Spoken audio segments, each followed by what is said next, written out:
Ada HPT cetakan 1, ini 1969 ya.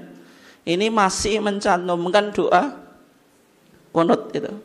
Ini kan di sana dikatakan wa fi raq'ah atsaniyah, di rakaat yang kedua, min sholati subhi, dari salat subuh, ba'da qaulika, setelah ucapanmu rabbana walakal hamd, indal i'tidal, ketika i'tidal, fad'u, maka berdoalah kamu bihadza doa, dengan doa ini. Allahumma hdini fiman hadait, wa afini fiman afait, wa tawallani fiman tawallait, dan seterusnya itu. Au bisyai'in min adiyatil Quran, atau dengan sesuatu dari doa-doa Quran. Misal Rabbana atina fid dunya hasanah wa fil akhirati hasanah wa qina adzabannar. Ini yang ada di HPT cetakan 1 dan juga HPT cetakan 2 1971, itu yang cetakan 2. Dua-duanya saya punya itu. Yang masih mencantumkan apa? Qunut. Karena qunut itu baru dibahas ulang di Muktamar Tarjih di Wiradisa 1972. Yang hasil kajiannya itu di HPT jenengan yang cetakan 3. Berarti cetakan pertama, cetakan 2 itu belum memasukkan Muktamar Wiradisa 1972. Yang HPT ini Bapak dan Ibu sekalian sering digunakan oleh kelompok di luar Muhammadiyah untuk menyerang Muhammadiyah itu. Nah, termasuk tokoh Jawa Timur itu yang sering apa? Nah, itu mengkritik Muhammadiyah itu pakai buku ini. Nah, karena kebetulan punya dia.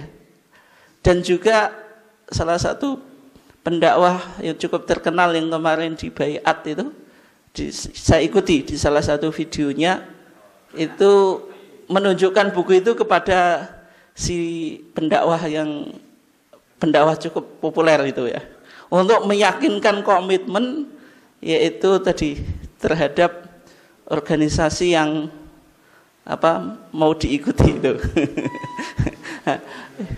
Nah, itu kan artinya apa? Tidak membaca Muhammadiyah secara komprehensif. Ya memang betul, sejak Mbah Y. Ahmad Dahlan sampai 1972 atau sebelum lahirnya putusan Wiradisa 1972, Muhammadiyah itu dalam putusan resminya masih apa? Masih menggunakan qunut.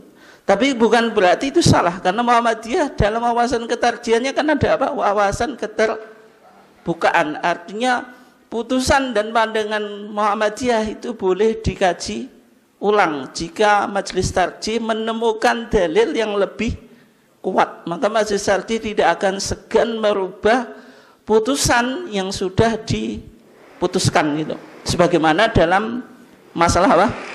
Qunut. Banyak putusan Muhammadiyah yang direvisi.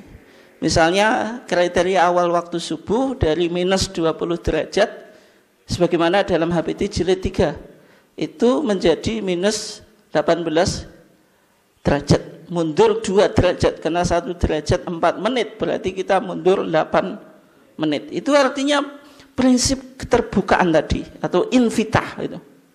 Apakah semacam ini salah atau linya-linya Pak? Itu biasanya susah kita menjelaskan kepada orang awam yang ngolah-ngaleh itu, yang belajar itu mau instan Pak, pokoknya tahu sesuatu ya untuk seumur hidup. Padahal kalau kita bicara fikih itu permasalahannya itu kebanyakan ijtihadiyah, wilayah ijtihad.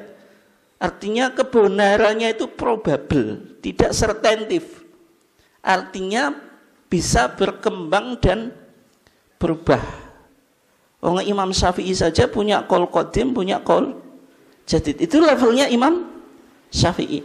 Imam Ahmad itu dalam satu masalah menyebutkan lebih dari 1 riwayat.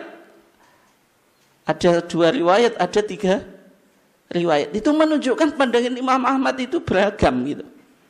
Kenapa? Karena tadi itu wilayah ijtihadiyah, sehingga dalam kajian fikih seorang ahli fikih merubah pandangannya itu biasa.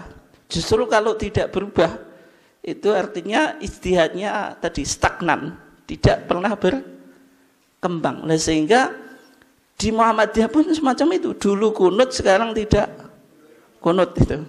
Ya karena mungkin kita sudah terbumbui politik identitas Pak ya. Ya seolah-olah identitas Muhammadiyah dulu ya tidak pernah kunut, lahir tiba-tiba anti kunut, bukan semacam itu. Nah, gitu. Oke.